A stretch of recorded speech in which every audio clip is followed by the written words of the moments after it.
നമസ്കാരം. കൈപ്പേശ്ശേരി ഗോവിന്ദൻ നമ്പൂരി. ഈ കഴിഞ്ഞ കുറേ ദിവസങ്ങളായിട്ട് എൻ്റെ അടുത്ത് പലരും ചോദിക്കുന്നൊരു ചോദ്യമുണ്ട്. തിരുമേനി, മോന് ചെറിയ ദുശീലങ്ങളൊക്കെ ഉണ്ട്, ദുർസ്വഭാവങ്ങളുണ്ട്, ഇതൊക്കെ മാറ്റാൻ എന്തു ചെയ്യും? ഞാൻ ഇന്ന് പറയുന്നത് നാമജപത്തിലൂടെ എങ്ങനെയാണ് ദുർചിന്തകൾ മാറ്റാം, നാമജപത്തിലൂടെ എങ്ങനെയാണ് സൽസ്വഭാവിയാക്കുക. നമ്മളതിനെക്കുറിച്ച് അറിയണമല്ലോ. അതിനു മുമ്പ് എനിക്ക് ദുർശീലങ്ങളെക്കുറിച്ച് പറയുമ്പോൾ മാതാപിതാക്കൾ വളരെ ശ്രദ്ധിക്കേണ്ട ഒരു കാര്യം. കാരണം ഒരു കാറിന് 4 ചക്രമുണ്ടെങ്കിൽ അതിൽ 2 ചക്രം എന്ന് പറയുന്നത് ഈശ്വരനാണ് എങ്കിൽ 2 ചക്രം നമ്മുടെ പ്രവൃത്തിയും കൂടിയാണ്. നമ്മുടെ കുട്ടികളെ വഴിതെറ്റാതെ അവരെ പരിപാലിക്കേണ്ട ഉത്തരവാദിത്തം മാതാപിതാക്കൾക്കാണ്.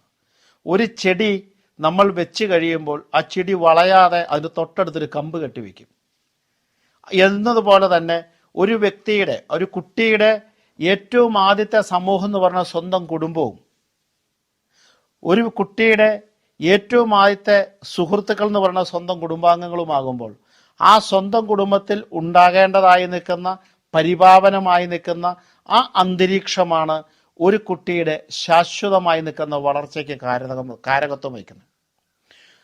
അപ്പം മാതാപിതാക്കൾ തന്നെ കുട്ടിക്ക് പോകാനുള്ള, ചീത്ത വഴിക്കും നല്ല വഴിക്കും പോകാനുള്ള വഴി നമ്മൾ വെട്ടിക്കൊടുക്കുന്നു.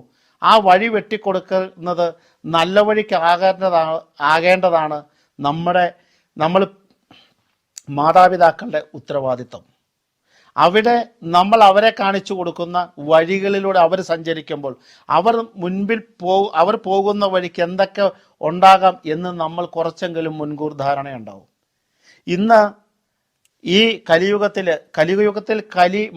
മനുഷ്യനെ കൊല്ലും എന്ന് പറയുന്ന ഒരു കലിയുഗത്തിൽ നമ്മൾ ജീവിക്കുമ്പോൾ ഇവിടെ നമുക്ക് ഇന്ന് ഏറ്റവും കൂടുതൽ കാണപ്പെടാൻ സാധിക്കുന്നത്, സിനിമയെടുത്താലും കോളേജ് എടുത്താലും സമൂഹത്തിൽ എവിടെ എടുത്താലും വളരെ ഗംഭീരമായിട്ട് ഈ മദ്യത്തിനായാലും മയക്കുമരുന്നിനായാലും അല്ലെങ്കിൽ അങ്ങനെ പറയുന്ന ലഹരി ഉപയോഗങ്ങളിൽ അടിമപ്പെടുന്ന ഒരു സമൂഹത്തെ നമ്മൾ കണ്ടെടുത്തിരിക്കുകയാണ്. ഈ അടിമപ്പെടുന്ന സമൂഹം ഉണ്ടാകുന്നതിനകത്ത് ഒരു പരിധി കൂടുതൽ മാതാപിതാക്കൾ ഉത്തരവാദികളാണ്. അപ്പം മാതാപിതാക്കൾ പറയും ഞങ്ങൾ എന്താ ചെയ്യണമെന്ന്. അതായത് നിങ്ങൾ മനസ്സിലാക്കേണ്ടത്, ഒരു കുട്ടി പഠിക്കേണ്ട സമയത്ത് പഠിക്കണുണ്ടോ എന്ന് നിങ്ങൾ ശ്രദ്ധിക്കുന്നില്ല. ഒരു കുട്ടി കുടുംബത്തിൽ കയറേണ്ട സമയത്ത് കുടുംബത്തിൽ കയറുന്നുണ്ടോ നിങ്ങൾ ശ്രദ്ധിക്കുന്നില്ല.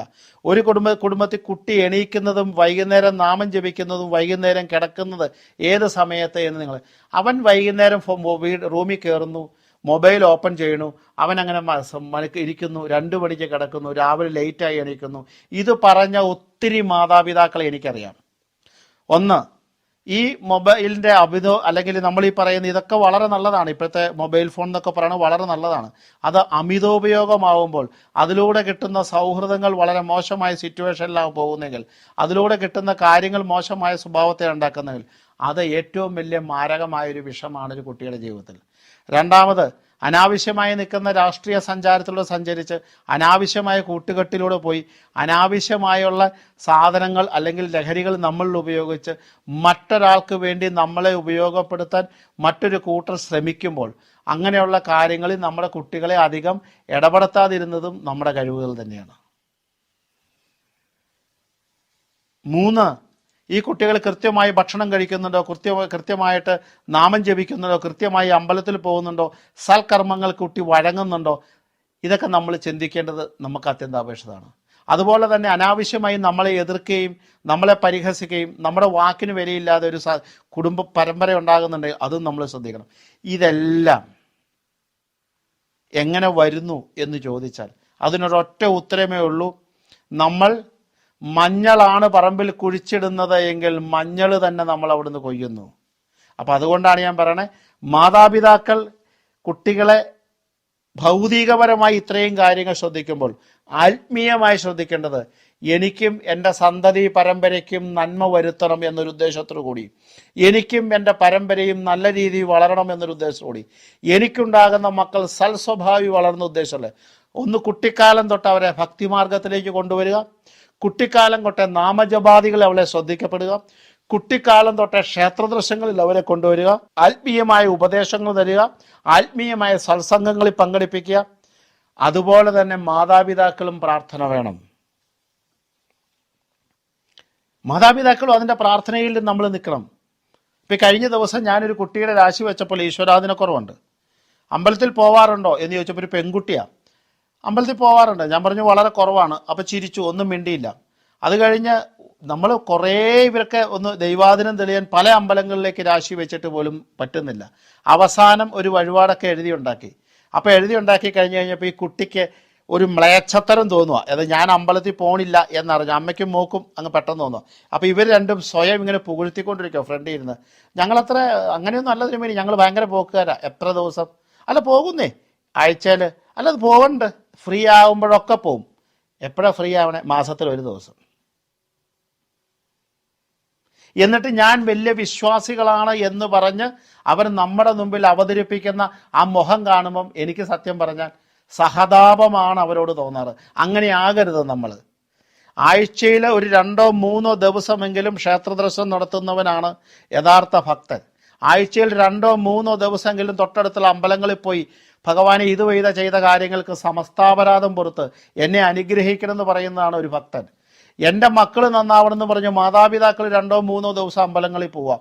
മാസത്തിൽ ഒരു ദിവസം, മാസത്തിൽ 2 ദിവസം പോയിട്ട് ഞാൻ കേമനായ ഭക്തനാന്ന് പറയുന്ന ഭക്തിയില്ലാത്ത അവരുടെ ആ ഒരു നയമല്ല നമുക്ക് വേണ്ടത്. ഭക്തിയോടുകൂടി ഭഗവാനെ എത്ര, അതായത് ഇപ്പോൾ ഒരു ക്യാൻസർ വന്ന ഒരു രോഗിക്ക് ഒരു പ്രാവശ്യം കീമോ ചെയ്താൽ രോഗം മാറുമോ? ക്യാൻസർ പോകുന്നേരം വരെ കീമോ ചെയ്യണം, അങ്ങനെയല്ലേ? ഇതിപ്പോൾ ഞാൻ ഉദാഹരണം, നമ്മുടെ ദുരിതം എപ്പോൾ തീരുന്നോ അതുവരെയാണ് ഭക്തി. നമ്മുടെ സങ്കടങ്ങൾ എവിടെ തീരുന്നോ അവിടെ വരെയാണ് ഭക്തി. നമുക്ക് ഐശ്വര്യം എവിടെ ഉണ്ടാകണോ അവിടെ വരെയാണ് ഭക്തി. ഇതുപോലെ തന്നെയാണ് നമുക്ക് എപ്പോഴും ഐശ്വര്യം ഉണ്ടാകുന്നു അതിനു വേണ്ടിയിട്ടാണ് നാമജപം. നമ്മുടെ സങ്കടങ്ങൾ എത്രമാത്രം തീരുന്ന മുറയ്ക്കാണ് നാമജപം.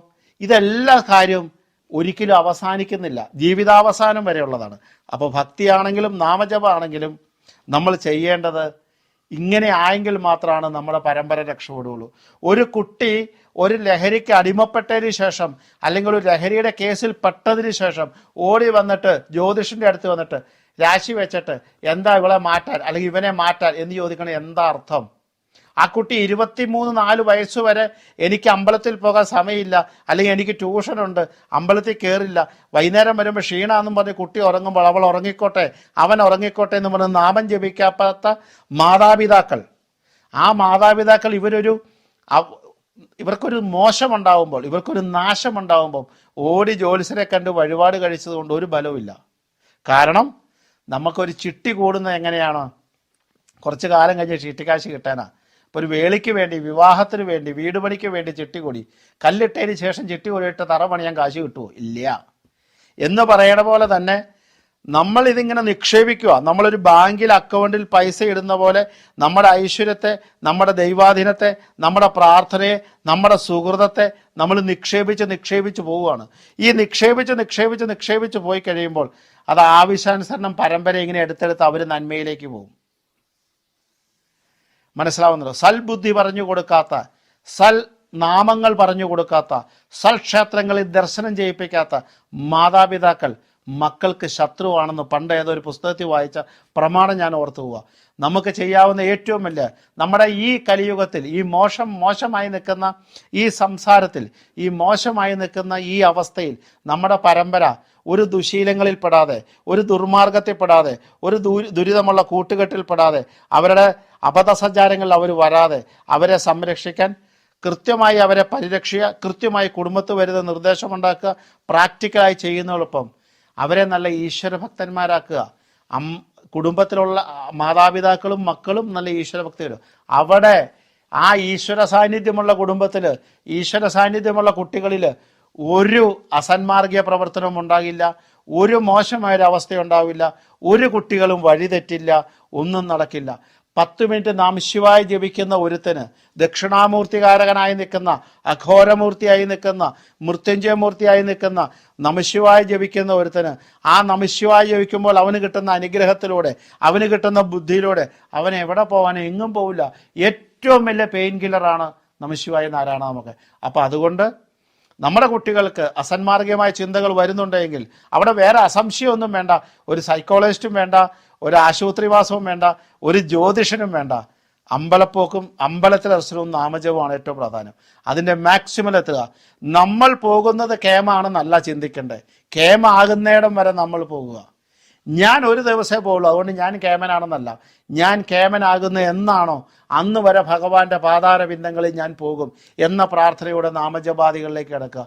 ആ നാമജപമാണ് നിങ്ങളെ പരിരക്ഷിക്കൂ, ആ നാമജപമാണ് പരമ്പരയെ അനുഗ്രഹിക്കൂ.